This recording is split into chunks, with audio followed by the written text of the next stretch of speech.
Hey, what's going on? Welcome along to episode 49 of the Strategy and Conversions podcast. I'm Jamie Michael Joseph, and as always, I'm joined by Mark Tanner. Now, Mark, we're going to have to, let everybody know this is the kind of stuff that we do, right? We've been chatting away for the past 90 minutes, maybe 2 hours, before we've even started the session and hit record. And that the reason that we do the podcast is exactly because of that. Right, we have these chats, or we used to have these chats where we would bring problems to the table, or not even problems, just things that we think we could improve. Observations, the observation is a great word. And we were talking about, for me, I have this framework that I've created over the years, call it scope, and I'm like, there's one part of it where I feel like there's a limit, talking to a business doing 5 million plus, and I'm going, there's a limit on this. Certain parts work, but other parts are irrelevant, and I want to make it better. And we've kind of talked through that. And we're different levels now. Talking about yourself as well, working on the whole kind of journaling book and workbook and stuff like that. And just through kind of just chatting, you're like, do you know what? I like that. I'm going to make a slight tweak on this part to improve it. Yeah, I think sometimes that's what when we're working from, like, we're many people working from home now. I think that's what people thought they would miss. Back in the old days of the coffee machine conversations. Remember back in the dreadful days of the coffee that used to come out of those horrible machines, and people used to hang around and talk on the coffee machines. And often we find kind of solutions to things. And the alternative now is to get onto Zoom and just have a chat with people. I mean, I appreciate that we can go out. More people, we're not locked down anymore, so there's more people mobile. But there's an awful lot of people now, like us, have set up working from home, and so sometimes it's just easier to flick a switch and get onto Zoom and have a chat, and which is exactly what we do. And I think it's brilliant to bounce ideas around. And sometimes you can have a Zoom with 2 or 3 people in there as well, isn't it? But I think it just proves, isn't it? The saying is that no business or no man is an island, and the saying is that you need other people to help you out. And it's just it's a simple thing. Like there could be one thing that's you're struggling with, you don't know what it is, and just through, without even asking the question, just through general conversation, something just flashes into you, so you think, that's the answer. Yeah, I'm smiling along, right? Because I don't know how this has happened, but what you've just said there just lines up perfectly for what we're going to talk about today. Right? Yeah. Because we were going to talk about different levels in business. We were going to talk about the burnout that can happen at different, stages, those kind of growing pains through different stages, and just how you can get stuck, not being a leader and actually getting involved in doing and all this kind of stuff anyway. But that element, like you just said, I think that there is such an important thing that I think a lot of people will look at it as going, you take the sole traders, someone who works for themselves and stuff like that, maybe even a micro business that maybe they have a few people or even outsourcers where they go, I just don't have anyone to chat to. Yeah. Like, I'm kind of doing that. And you put it into that bracket, and I know plenty of time. I think networking was really good on this. You'd be having chats with people and they'd be like, do you know what? My partner doesn't understand me, or it's just me and the kids, so, I can't really have that conversation. But actually, do you know what?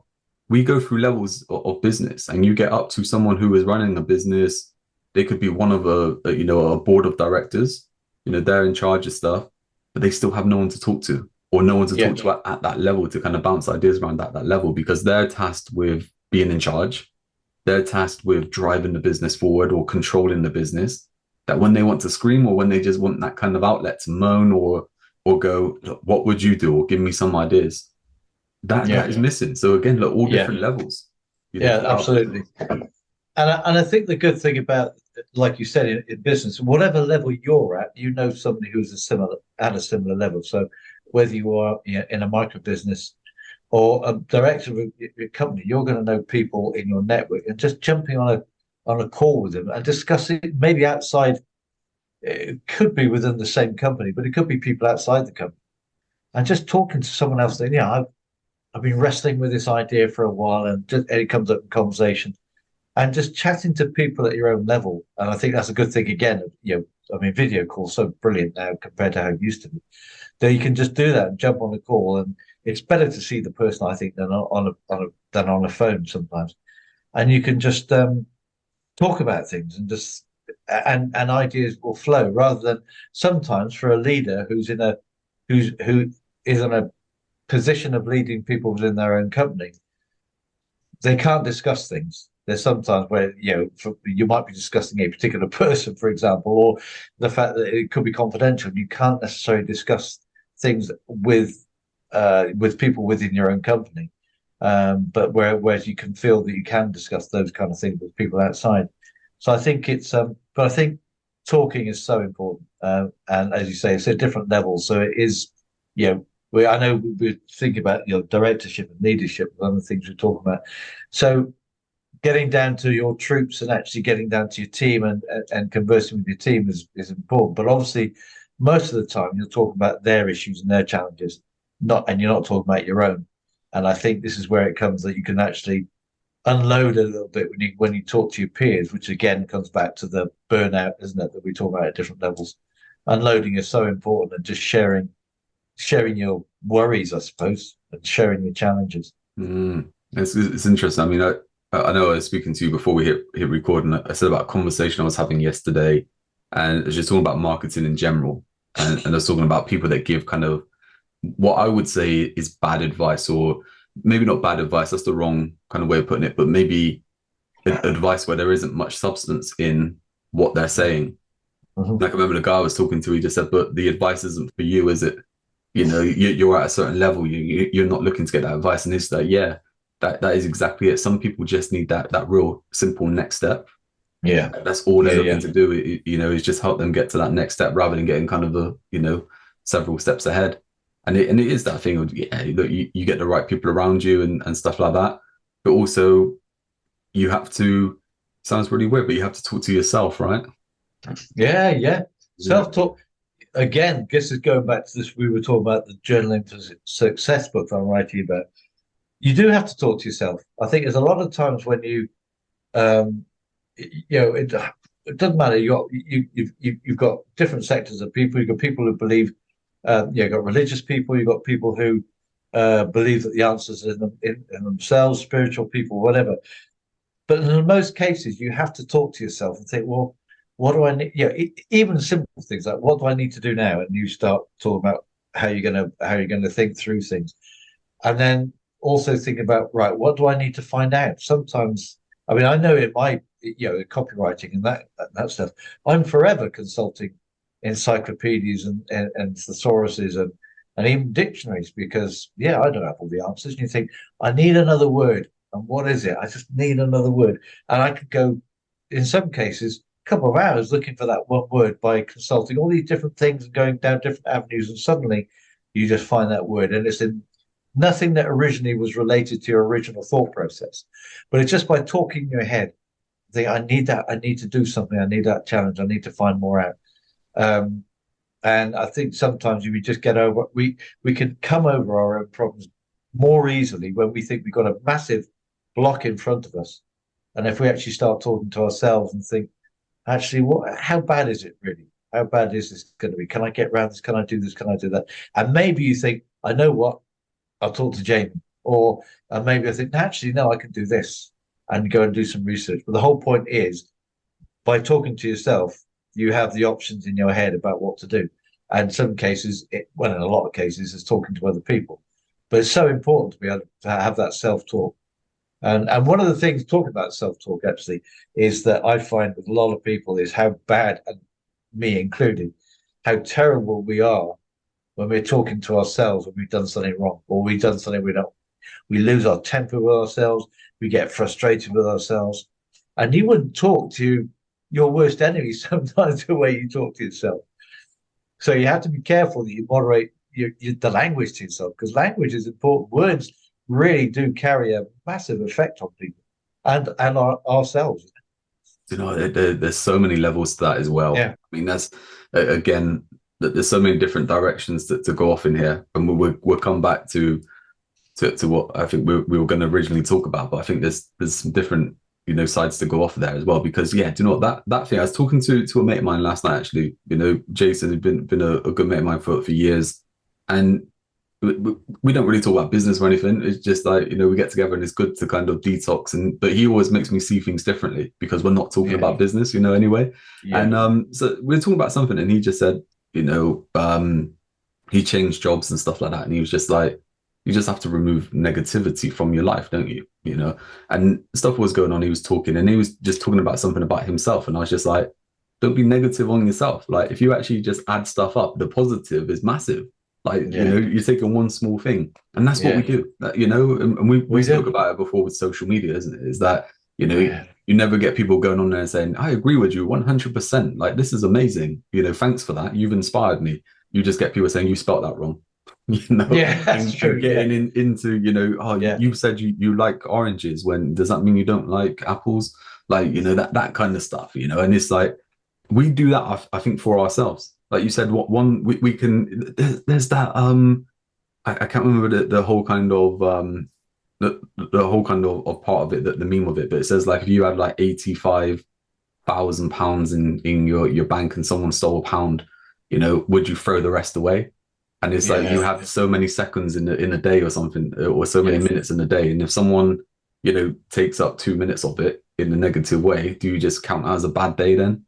Like all the other stuff that's gone around, and that kind of self-talk part is like what you allow yourself to do or how you process things. And I think sometimes it's good just to kind of do a reset on yourself. If something's happened, you just start, right, okay, I can't control that now. It's gone.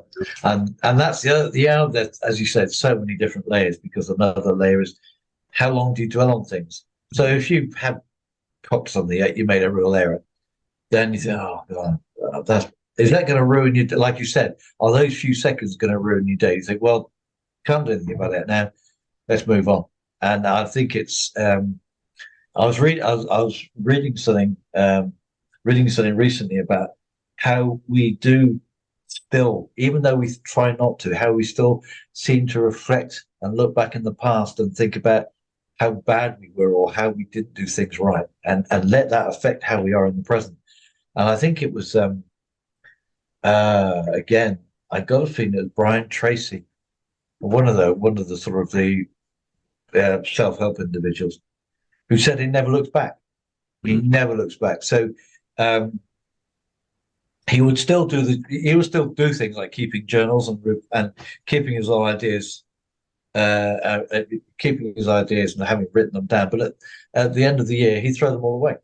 Yeah, he would never look back. Now, I must admit, I do. I keep my old journals, and I do look back at them. And sometimes there's ideas in them that you think, "Oh God, I forgot about that." And so I think that can be quite valuable to a certain extent. But he said he never looked back; always look forward. So you live in the moment and you look forward to what's going to happen. But the past is gone; you can't do anything about it anyway.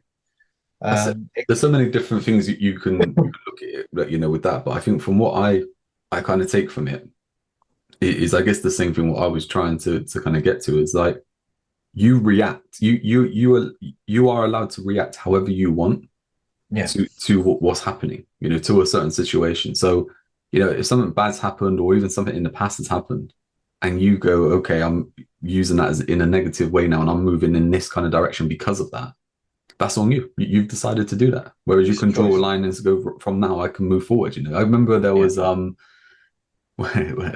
keyboard warrior, I don't know if I had to really kind of sum them up. I can remember somewhere, it might have been LinkedIn, something like that, and I put a picture out of a quote, and it was a quote from Henry Ford, right? And I can't remember what the quote was now, but it was a good quote. It was really kind of made you think. And someone just kind of put like a massive kind of a text underneath about Henry Ford and how he was like, he was basically Hitler. That's how they kind of went into it, right? And it was just like, okay, Henry Ford may have been like that. I'm not saying Henry Ford's a great guy. I'm saying, and I think in the post I actually put something about the quote, right? And it's just like, I'm just talking about the quote and how you can interpret that quote to make to do things your way and stuff like that. Yeah. And it was like that is the thing, isn't it? How we react is down to us. That person could have looked at it and just been like, hate Henry Ford. Like, I'm not even looking at the quote. That person could have said, I hate Henry Ford. But that quote, actually, it's got me thinking a different way now. And this is how I'm going to interpret that quote to work for me. I Yeah. think, and again, we're going around it in a bit of a circle bit here, but going back to that kind of talk, to yourself, is like, yeah, look, the stuff how you're processing things. If you're just looking at negatives or you're beating yourself up, that adds up. It does. It does. Yeah, it does. And you need to have a mind dump where you need to just take all that stuff out and putting it down on paper is good. Every now and then having an exercise of just writing how you feel.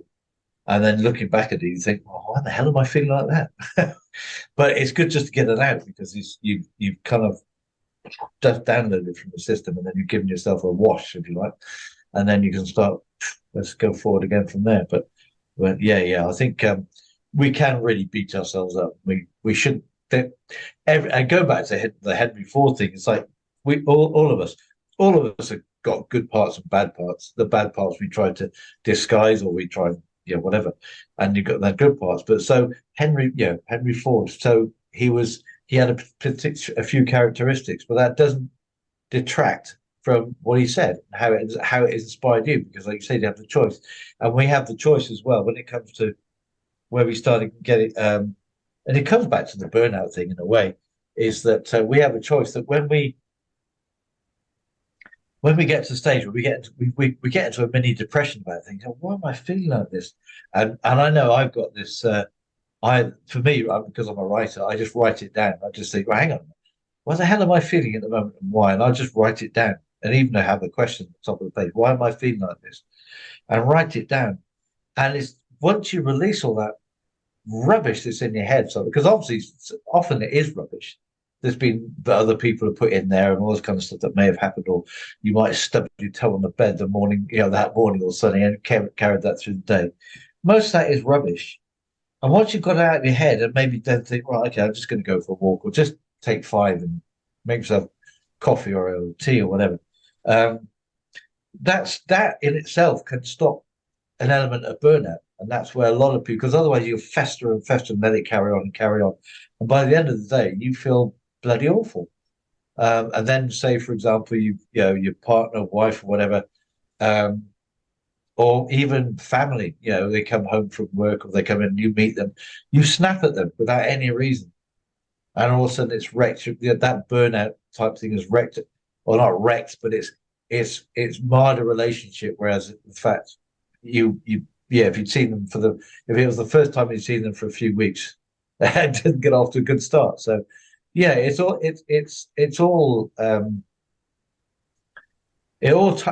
kind of ties up into burnout. Burnout isn't just exhausting yourself physically about doing stuff. When we talk about the directors and leaders and who can easily burn out at these different levels, it's keeping that stuff that is toxic in your head as well, because that affects how you feel, and that again can lead to all sorts of different things going on. It isn't, yeah, it is massive. I think we kind of went with that topic being burnout, kind of following along a bit of a theme, isn't it? I mean, we spoke about, you talk about the work health balance, Yeah, and then last week we were talking about just using up energy on looking at focusing on the wrong stuff, and that kind of thing. And when it comes to burnout as well, is I think that a lot of people think of burnout as in the kind of like the hustle mentality, of keeping going and stuff like that. And I think there is an element of that, but I think it goes deeper, where we go, look, you need to work hard, but in a smart way. In a smarter way. So it's not a case of being, flat out all the time and stuff like that and working really hard. But that burnout can come in different ways then. And the burnout can be in a way where, if we're talking about like a sole trader, someone in business by themselves, maybe they haven't got any sales in a little while. Right. Yeah. And it's like that there is grating on them a bit. And then maybe they've got the flack then of, like I said, maybe their partner is like, do you sell anything today? Yeah. Try, that kind of thing, it's like there's that kind of part which can be a burnout, where it's just in your head kind of thing. Another burnout could be where you're working with a client or something and just like, it just isn't clicking. So you keep trying and stuff like that, and the client's coming back, they don't understand why you're doing something or what you're trying to do. And it could be that you're always at kind of hitting heads and stuff like that. It could be that you're never moving forward. You get that kind of feast to famine kind of thing. You're never moving forward. And it's that probably all makes sense. And you're going, yeah, okay, You know, I get it, and probably thinking all I need now is a bit more money or a bigger business, and it's fine, right? But it's like that more money, more problems kind of thing. Well, yeah, exactly. Yeah. And the other thing is that, we were talking about, I know we were talking earlier about the level of thinking, isn't it? Is that the level of thinking that you have at the moment puts you where you are at the moment. And a lot of people don't quite understand that, but um, the level of thinking of, let's talk about business, the level of thinking of how your business is gets you to the point where your business is running either badly or well. But it's all come down to your thinking. And and if you want your business to grow further and your business isn't doing very well at the moment, then you need to look at how you're thinking, how you're viewing stuff, because if you've got to the stage where you think I've got to earn more income, but you're in a bad place, you're coming from a bad place in your head. I've got to earn more income. I've got to do this. I've just got to work more. I've got to do this, and you're doing the wrong thing in the first place because your thinking wasn't straight. It isn't going to change. All it's going to lead is to more burnout. And instead of thinking, right, okay, who can I talk to about this? Because it's really getting me down. And I know that I may need to change things. I mean, again, in that journal we were talking about earlier. What do I need to challenge in my thinking? I've done this for the last 4 months. I've gone on to LinkedIn every day for the last 4 months. I've done this. I'm not getting anywhere. Should I still be doing that? Maybe I need to challenge that. Maybe I'm just swamping people with my stuff on LinkedIn, and maybe people just got bored of reading it. Or maybe I'm talking to the wrong people. Or maybe the avatar I've got for this particular product or service isn't right. What do I need to change? And that's when, coming back to what you were saying, it's great then to get on a Zoom call with somebody and just talk through it. I'm being honest. That's the other thing. The problem is that we have as business owners, we think we've got to tell everybody how wonderful we're doing. And so you'll say, "How you doing?" "Oh yeah, it's brilliant. We've got this going on. How about you?" "Oh yeah, can't complain. Really good." And actually, both parties are thinking, well, it's not really going well at all. So we got to have that kind of, and that means trust. We obviously got to trust the people we speak to, but it's that level of honesty and say, do you know, actually, business is pretty crap at the moment. I don't know what I'm doing wrong. And then that can start the conversation. Just pick up a couple of ideas that can be banded around with each other. And all of a sudden, your thinking changes. You think, hey, that's a good idea. And I need to start, like you have actually with me in that journaling book. I first off saying, yeah, I can have it right. I can have it ready by Christmas maybe, and then we can start looking at it in January. And you think, actually, no, it needs to come forward. And now it's kind of that, well, I'll see what I can do, get it done by, maybe I can bring it forward a month so that it's actually released by January, as opposed to thinking about creating stuff. So it's just challenging yourself. I think we need to do that all the time. And I don't think we do enough of it. 100%. And I was just thinking, then when you were talking, it comes back again, that whole kind of clarity, courage, consistency. And it's like that there is the confidence, is the self-belief in yourself. So like you said, just talking with someone, like things could be rubbish, and you're talking with someone, you just become really motivated, and because of something they said, you actually go and do whatever needs doing. You go and do it again.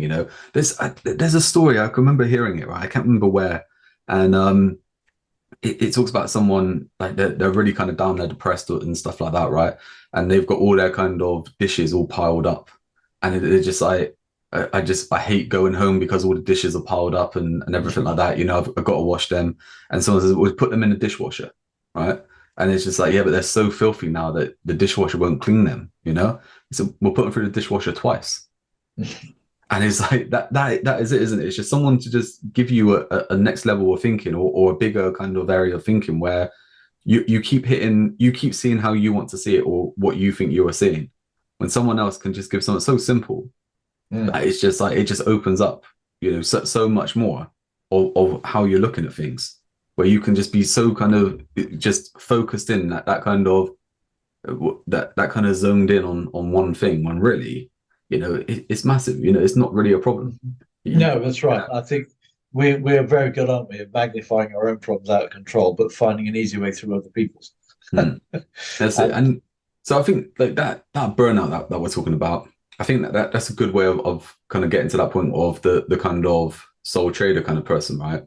And I think I think in business there are two sections within business where people hit a ceiling that, and it's the toughest ceilings within business. And I think the first ceiling is when you get someone who is in business by themselves, maybe it's a partnership or something like that as well, and they kind of get to a point where they need some staff, right? And Yeah, it's like getting one member of staff doesn't really do justice. It's kind of getting to three members of staff. So that jump from being yourself to getting to three members of staff, that kind of thing, that's a massive jump. And it's like you need to get to that to kind of get to a stage where you still earn the same money, right? But the business kind of runs then smoother, and you can look to build on top of that. Whereas if you never took that jump, or you just maybe used a few outsourcers here and there, there's always going to be that ceiling that you get to that you won't be able to break through. And I think that's the first section that is really tough in business. Yeah, I totally agree, and I think it's a very, very difficult. It's very difficult for a lot of people to realize that, and especially when it comes to the sole trader thing. I think it's slightly different when we've actually started to hire members of staff. But I think that first member of staff, we always see it as a cost. We always see it, okay, it's a cost. Oh, I don't know if I can afford it.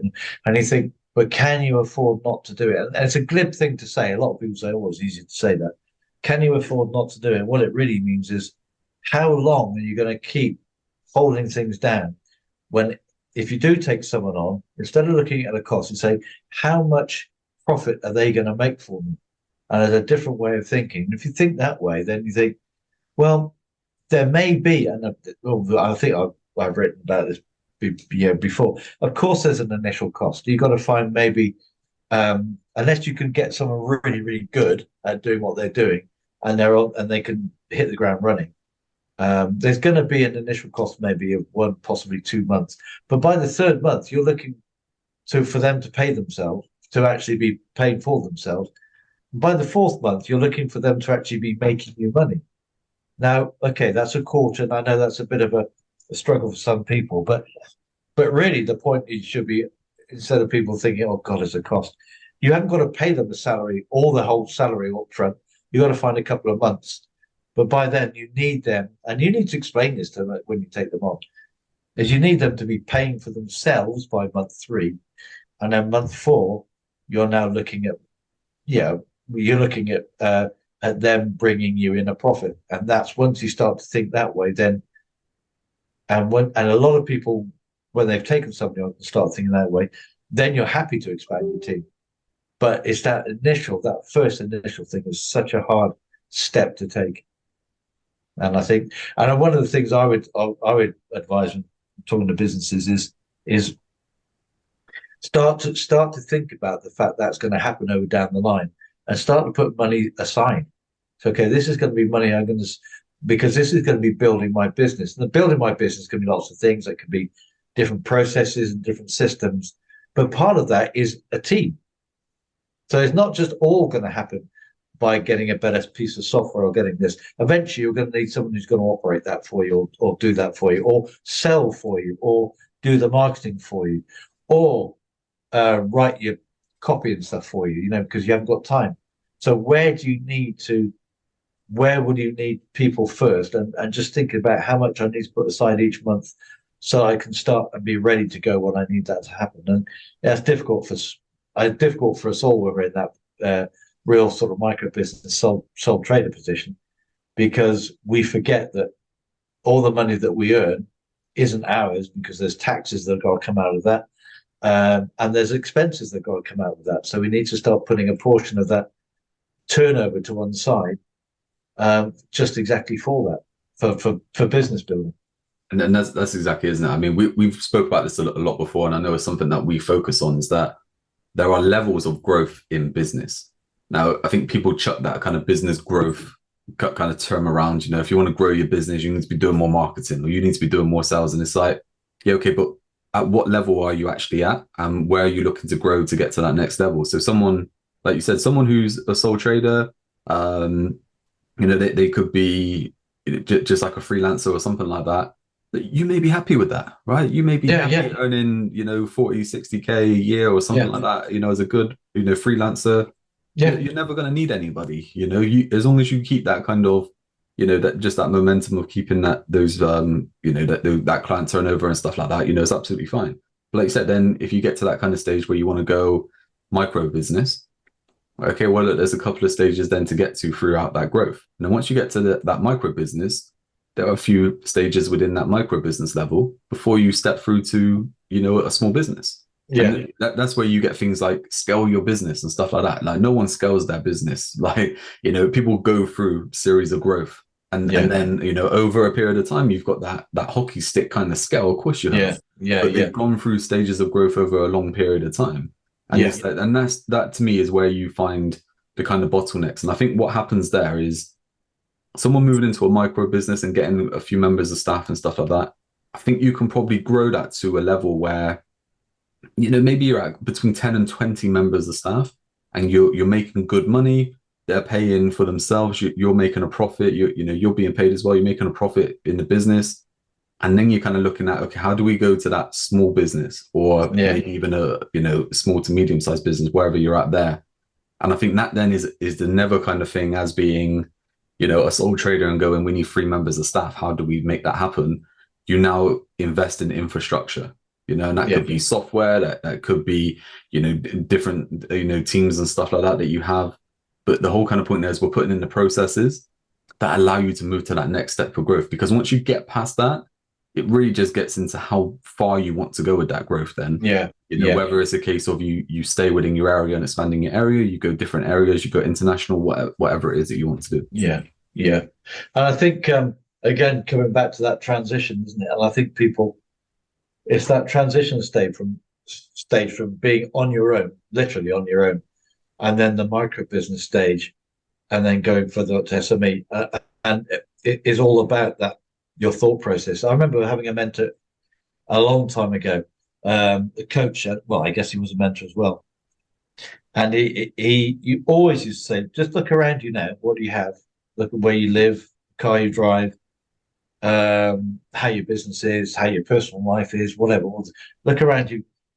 And he said, it's all down to what you were. I know it was a bit weird. You think, okay, hang on, how do you mean? So the way the behaviors you put in place, maybe well, it could even be months ago, but a couple of years ago, you put all these behaviors in place and you were thinking this way and you were doing these things, and that's got you to here. So he was saying we're all really we're products of our own past. So what you've done in the past has got you to there. So what you're going to go up there isn't going to happen overnight because you've now got to change your thinking and change the way you behave and change your personal life all the rest. But you've got to start changing the way you're doing things because that got you to this point. And that's as far as it's going to get you. You're not going to get any further. So then it's that.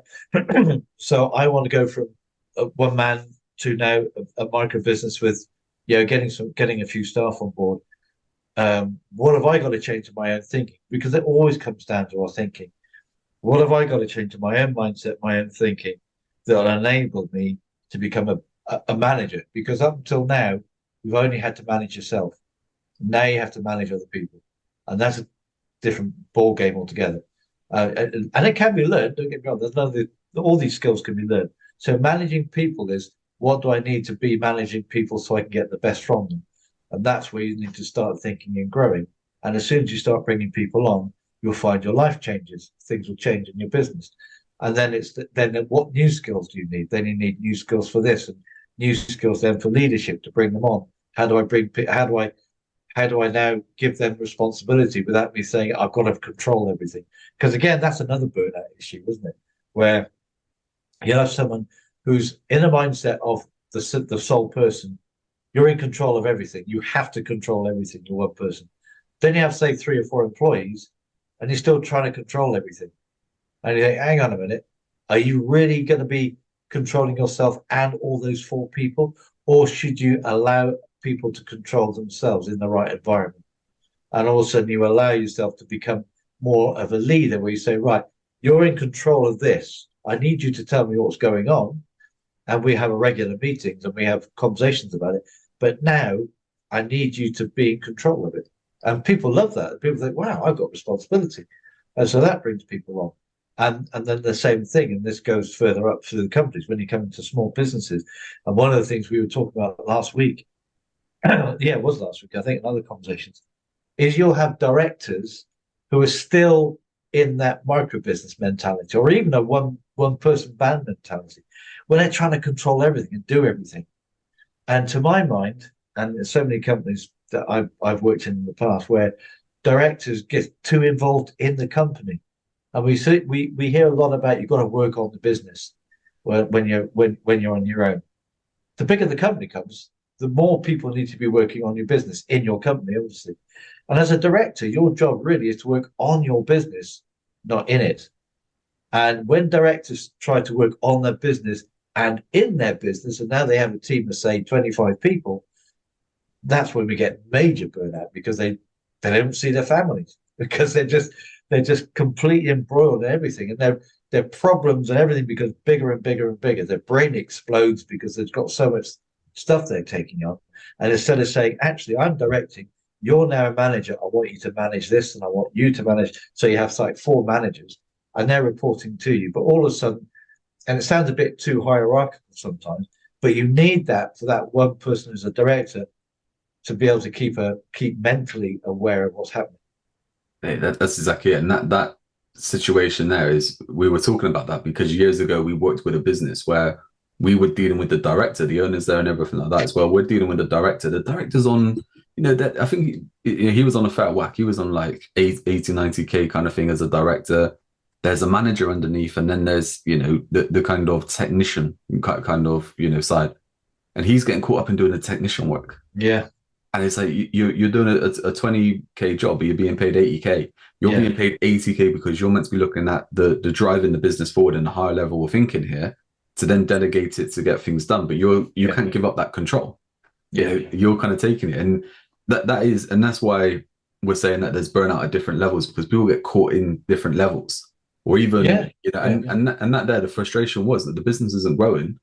Why isn't the business growing? Well, the business isn't growing because you're too busy just fulfilling the business right now, sustaining the business as it is, when someone else could be doing that quite easy, but you just need to let go and obviously do different things there. And there's so many different levels to it there. And we spoke about it quite a bit, of the whole kind of buying and selling businesses, and the whole kind of thing there is that a business is worth so much more if you have people in place who can actually do the job without you being there. Without your involvement, because then it's an asset that someone could buy and just plug in and start making money from it. Whereas if they need you to actually do things, you control all the strings. It's not a business that's investable then. No, that's right. Yeah, and I think that's true. You have that's a mark of a true business, isn't it? And this is when you have a business that you can go on holiday and you come back and it's made more money while you're on holiday than it does when you're in there. You suddenly think, wow, this is really good. And that's a dream for a lot of people, because it's so hard for many people who build a business from scratch. And this is the big thing, entrepreneurs are going to build this business from scratch. And it's very, very hard for entrepreneurs to change from being into this entrepreneur of doing to becoming this entrepreneur of just like kind of the Bransons maybe and the Jeff Bezos of this world, of just being at the top level and just accepting that everyone else is doing the doing and you're now doing the thinking. And that's the point, isn't it? Is the thinking. And I remember reading, I don't know, it was the same mentor actually. He was on a plane and he never told me who it was. Got a feeling he was sitting next to Branson, Sir Richard Branson, sorry. But he said, I was talking to an entrepreneur and he said to me, and Sir Richard Branson had just been on this self-development training that he had been on. So it was obviously, quite a high-ticket training. And he was talking to him. He said, I don't understand why you were on this training, because I'm sure I can't believe that that you need to be on this self-development stuff. And I think he turned around and said, if I don't develop faster than my team, how can I possibly help my team develop? And it wasn't about being better than them. It was just developing his thinking about how he could develop his own thinking so that he could help his team out with their thinking and bring them up. And it's all about, leadership, not being leading people and pulling them up by their string, but actually leading from the bottom and giving out information, helping to bring those people on. And the more you bring people on, the better leader you become because of that. Yeah. No, I totally buy into it. I think that I can't remember if we said about this on a podcast, but obviously we've spoke about this in different ways before. And I kind of say like with that whole kind of who and not how, Yeah. but why. So it's like Yeah. you don't need to learn how to create a website yourself, right? Because you can get someone else to create a website for you. But you need to know why you need that website, what it does, all this kind of stuff, how it fits into your machine. You need to understand why. And I think that is missing so much. I think that to me is probably a lot of the stuff that I've done over the years, talking with people. And it's like, yeah, okay, I need this done. And it's like, okay, but why? And once you get into it, it's like, look, you're shying away from it because you're not confident or you don't have the belief in fulfilling it yourself. And that's fine. Someone else can fulfill it. But we need to know why you want it, so to be able to do it. And you said there about obviously that working in your business and working on your business. I've been a fan over the past few years where there's another level to it. And I call it working above the business. And it's looking at it as that investor type, right? Again, so look, how do we make the business more profitable to be able to sell without my involvement? And it's that kind of thing there that you said about, I'm just going to say Branson, it's like, there's no disrespect in that. I just think that it sounds better, right? Branson, and like with that is the kind of working above the business. Is that just, okay, like if I can get some different thought processes going, I can make it easier for my team, or I can see where I can improve different areas, or even that point where you go, okay, I'm going to go and start another business over there, right? That is actually going to benefit this business in the long run. But I can go over and do that. So you're not working on your business here, but you're working, on yourself, or you're working above the business to go, okay, I need to work on these different levels. Yeah. What else do we need? Yeah. That's a brilliant point coming back to this, this pub. I know you know about this pub business that this guy had, where he bought pubs and he did them up and got them. He bought pubs that was failing. This was a while back, failing, not doing very well. And he basically made changes that, to those pubs so they became profitable in their particular areas. And he had lots of them, and he couldn't get the staff. He just found he couldn't get the quality staff. So instead of working on that business, he thought, right, okay, I am going to create a training school for people who can really manage pubs well. So like you said, he went away from his business. He knew it was running well.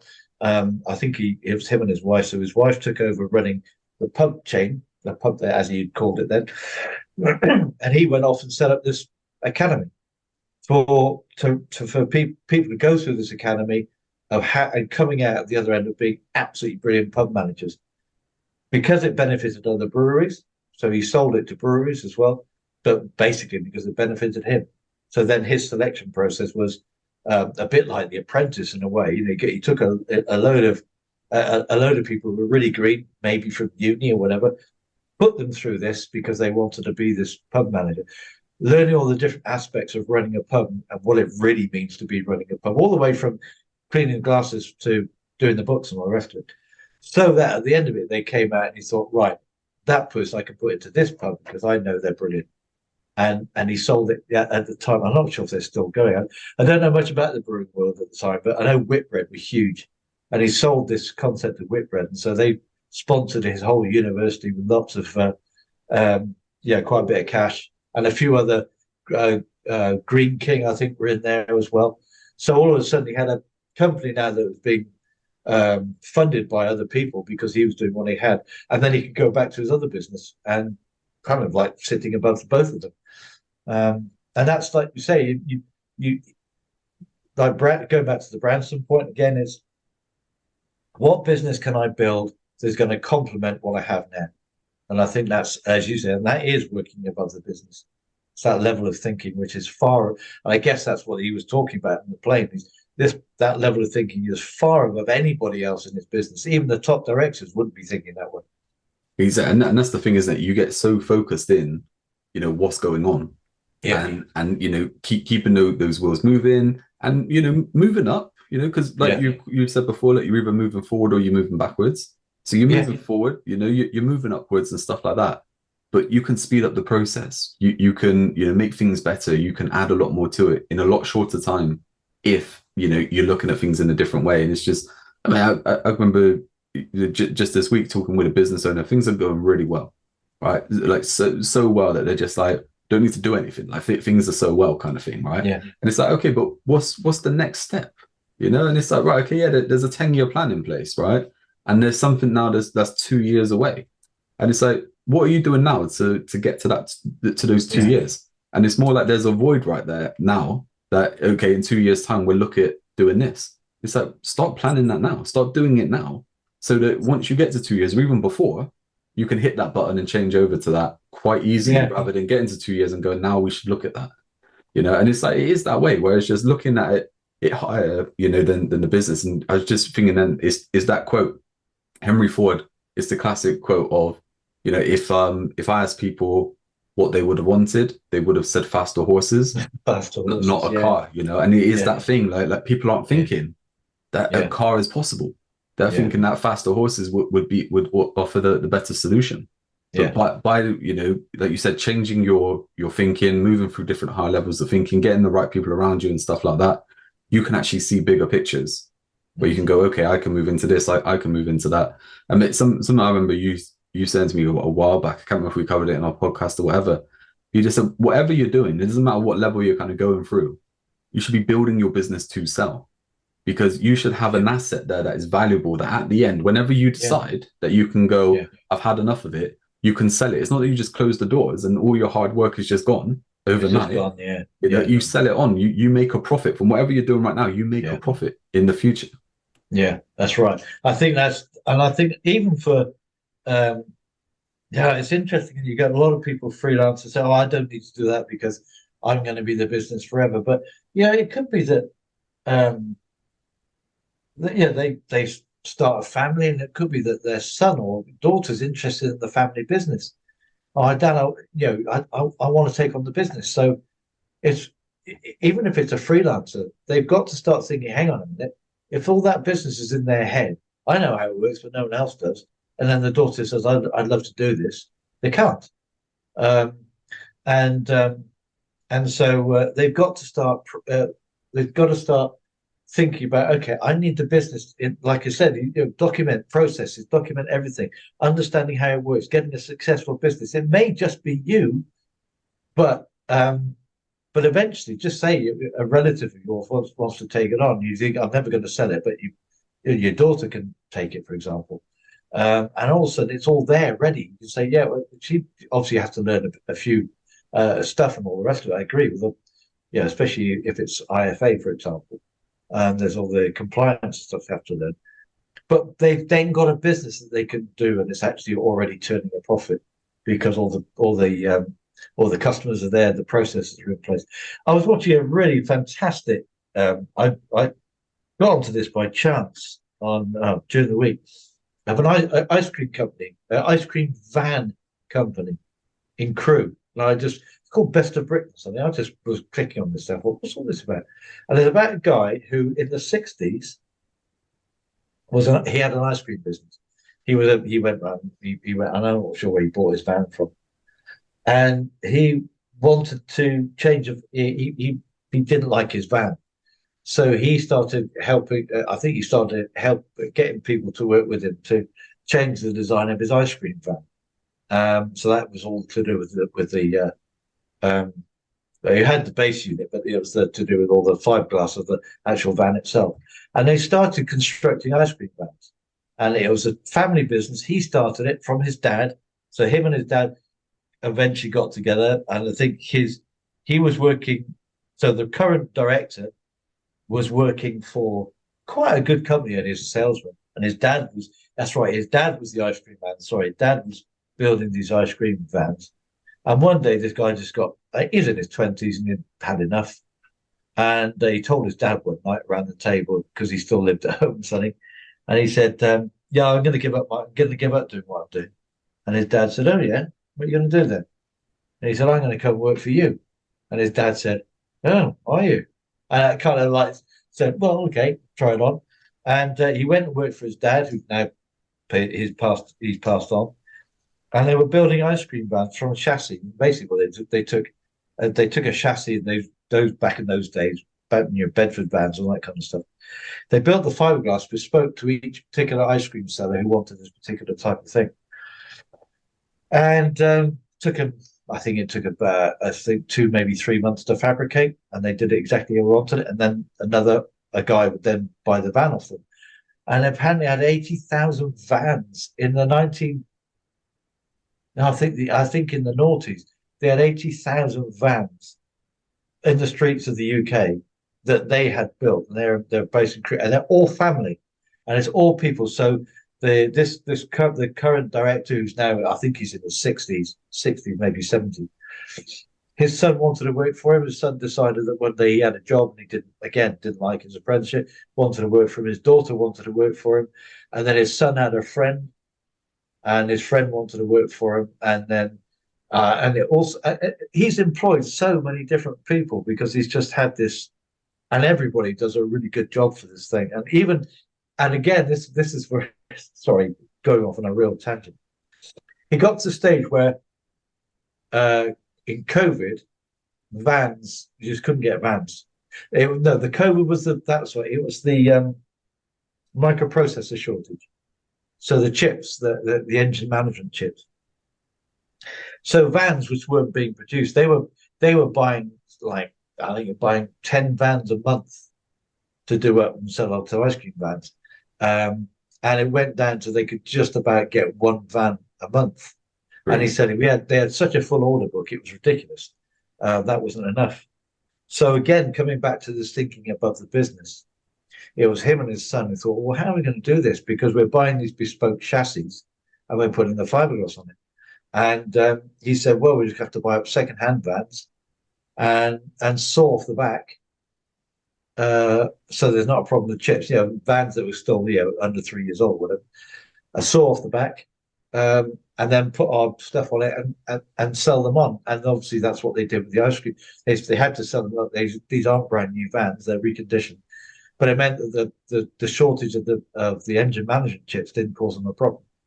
And so they took on people who they then had to take on people who then could basically saw off the back of a van without any problems with it. So that led to employing a whole different team of people as well, of coach builders and stuff. And it's incredible. I can't remember, employed 40, 45, 50 people, I think, now. And they still work out their place in Crewe. I think instead of their work in Crewe, they've got another factory now. But it's still all based in Crewe, and it's all still bespoke vans. No one is the same. No one is the same. It's so cool, though, isn't it? I mean, there's so many stories just within that story. Yeah. And like just that thing as well, like looking for a solution. Now that could have easily killed off the business. Yeah. They thought at one stage it was quite close. The door's closed because there's nothing they can do. It's out of their hands. There's nothing. But actually, okay, look, what is possible? That kind of thing. Look, what is possible? Because this has happened. What now? What is there? And looking at that solution, and that to me is what happens with so many business people. And there's all these kind of stats, isn't there, of like so many businesses fail within the first so many years, and so many after that, and so many, and a lot of it comes down to cash flow and stuff like that. But a lot of it as well is not taking the jumps when it's needed. Yeah, and that they stay at a level, and they get to a certain level where it isn't profitable, or something slight changes, and it's all gone. Like, you might have it so that they rely on a member of staff. That member of staff goes, they take all the connections with them and everything like that. They have no business. And it's like, it's always looking at, as much as, for me, I think over the years, I've always been known as the kind of, the marketing side, lead generation, bringing new business in, all that kind of stuff. But for me, actually, like, looking at reducing risk is the first thing that we look at. And it's like, I remember talking with a company, and it was a case of, we're spending tens of thousands a month on lead generation, right? But they had such a rubbish retention rate that you're just like, you're spending all this money to get people in the front door, and you're just letting them walk out the back door. Like, let's bolt that back door first, then we'll look at, doing this kind of stuff. And it's like, so many people, they they look to they look to do things fast. They want things fast. That whole kind of world that we live in, a business growth and scale and all this kind of stuff.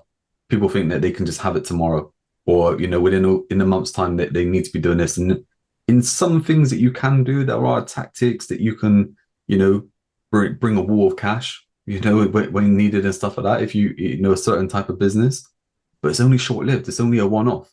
There's no sustainability there. So you have to put the right infrastructure in to start building up to go, okay, look, we get to this level, but we maintain at that level now.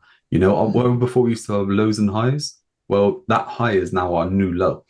And we're going. That's what we need to look at within business. And that comes back to, again, look, all the different kind of levels.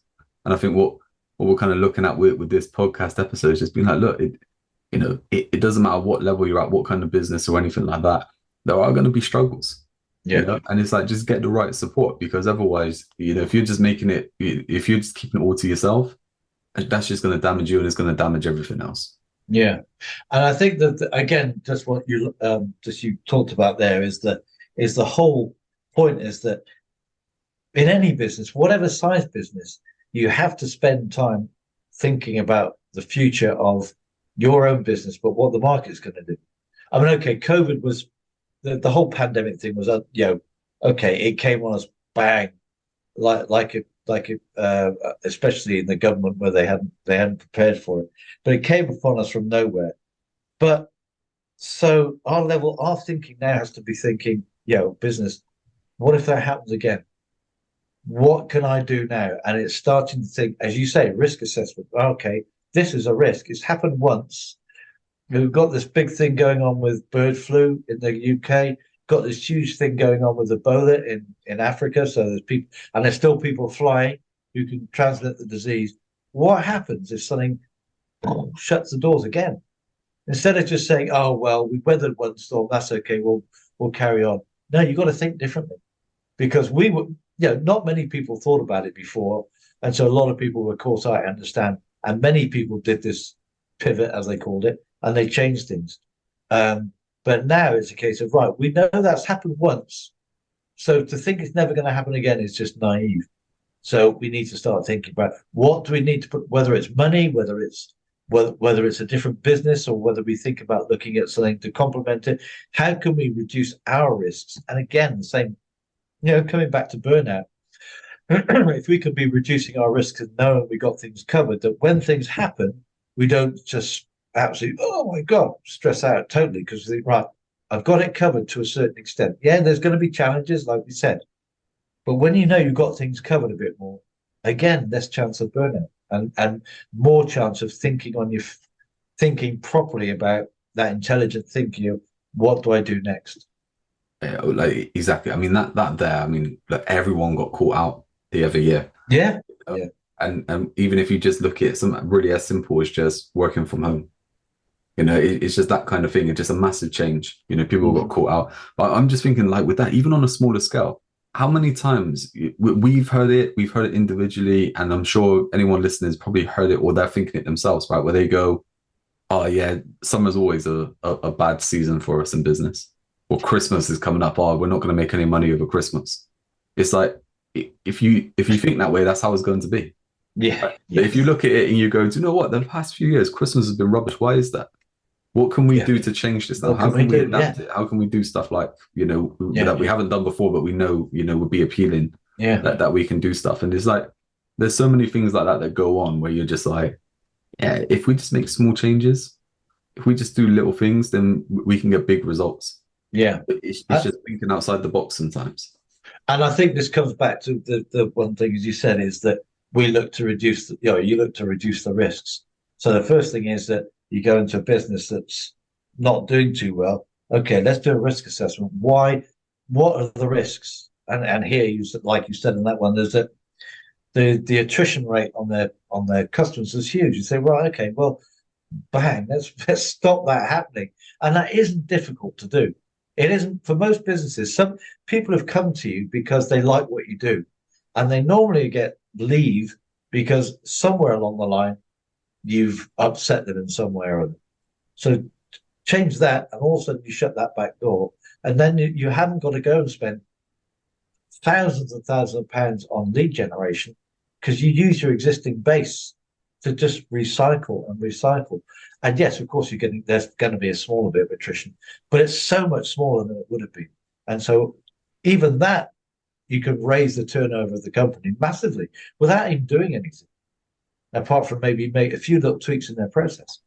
And it could be as simple as sometimes, in some cases, of just having a decent onboarding system, for that customer. Just a couple of meetings, a couple of chats, and that's the difference, without any expense at all. But yeah, it's just constantly being aware of, and again, it goes back to you talking as we were talking again, is challenging yourself and challenging your thinking.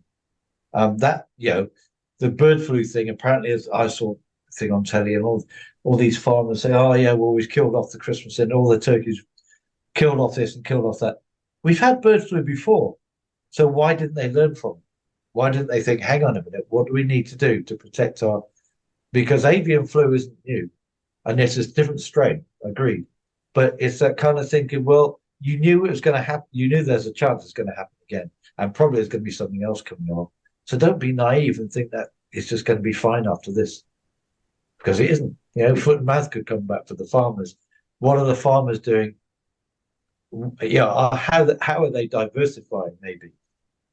Because if this comes again and it wipes out a certain part of their farm, what can they do different? That's a massive thing, is that diversifying. So sometimes, like you say, you're looking at growth, but actually it's protection. Yeah. So it's like you're spending more money, you're investing at looking at growth, but actually is giving you that diversification that, okay, if something isn't quite working here, then this is still fine. This takes over. That there's lots of stuff like that. There's something that I'm kind of thinking of the best way to kind of put it, right? But I think in the UK at the minute, and probably around the world, it's all doom and gloom again, isn't it? Right? I mean, it is, the interest rates have gone up, and cost of living, energy crisis, all this kind of stuff, right?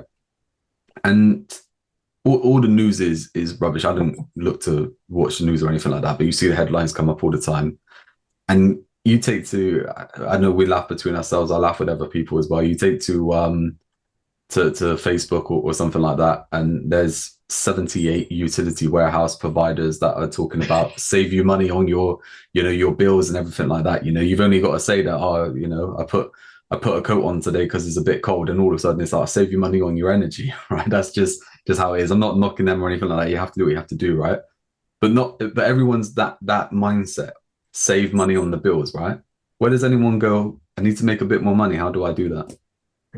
I can remember going back when we were on the podcast in the early episodes, 20 something, maybe even before that, and I said to people, energy price is going to go up. You need to be thinking to yourself, now, how can I make an extra grand next year just to keep the same income that you have now?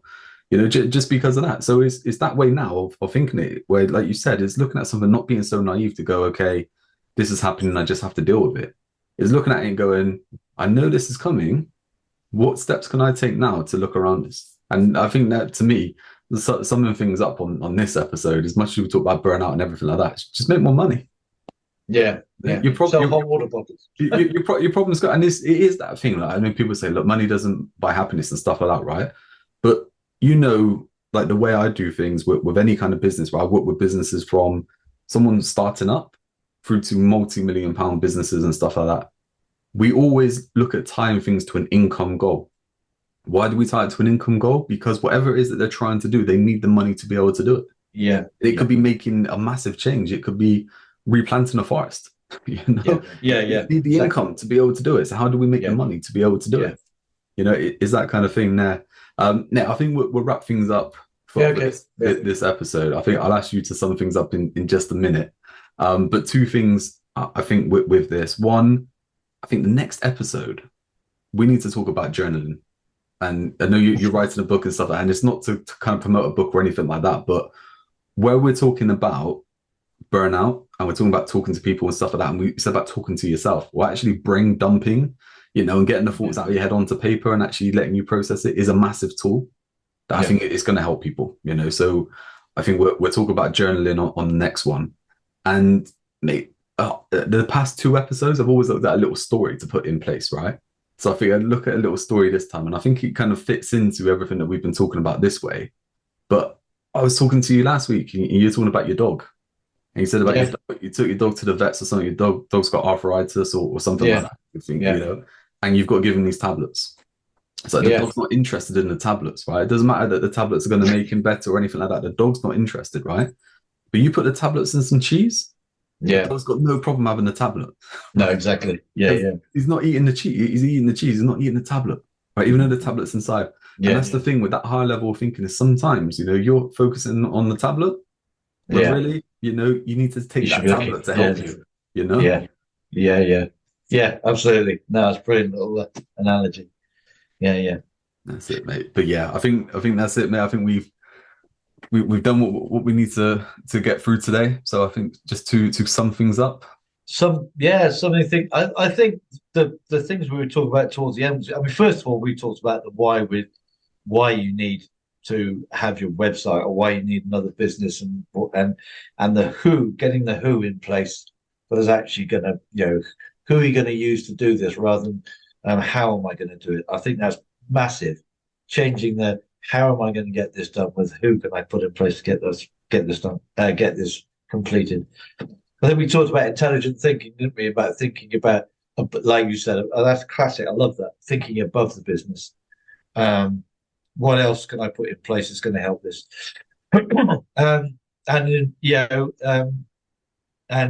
with recent events going on with the UK, certainly I know the US is having massive problems as well with interest rate rises, but with all the, as I say, Ebola in Africa and bird flu, and I'm probably going to get across to Europe as well.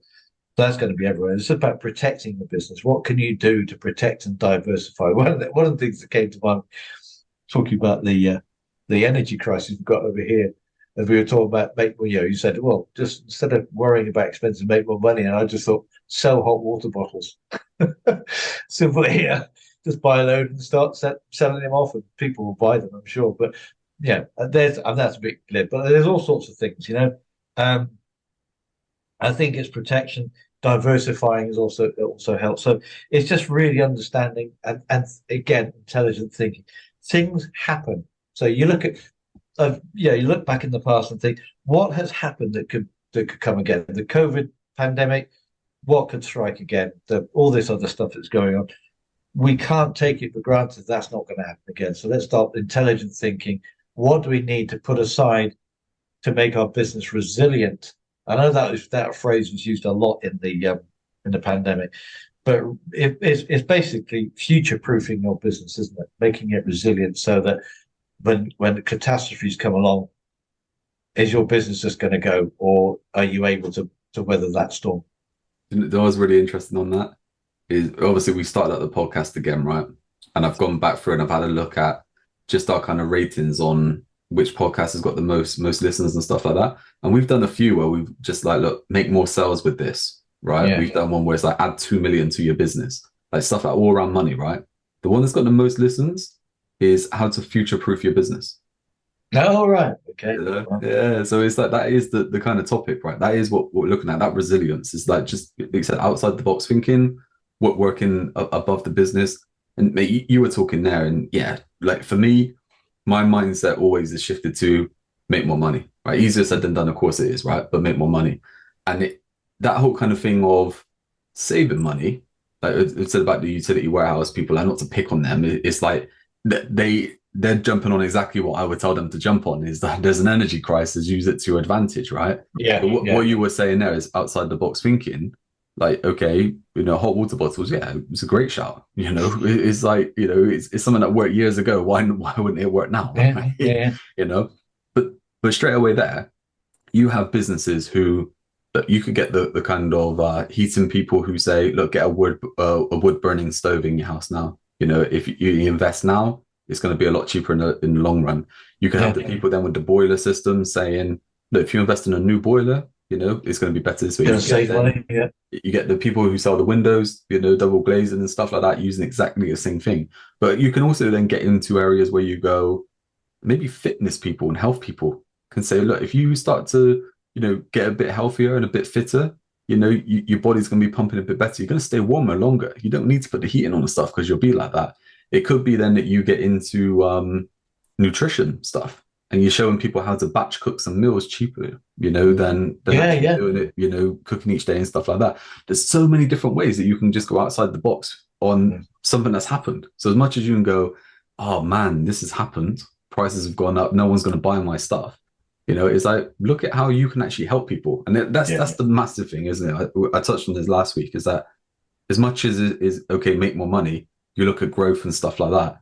How do you serve better? How do you help that person? How do you help your clientele a lot better? You will then end up in a better place. Yeah, I think that's right. Service, help and service for people is what people, all businesses are looking for. And if you can help them in some way, they'll some way they haven't thought of, or help them with a product or something they haven't got that is really going to be not nice to have, but really going to be essential for them. Then you've cracked that, because you can really help them out. And I think that's, again, that viewpoint of helping people. How can I help people is the question that we should be asking as business owners, not how can I make more money, although that comes from it. Yeah, man, I reckon we'll sign off on that with just to yourself, ask yourself that question, how can I help my clients better? Yeah, exactly right. Marcus, it's been a pleasure. It has indeed. Yeah, good one. I'll catch up with you next week. That's it. Yeah, okay. Yeah, okay. Cheers, Jamie.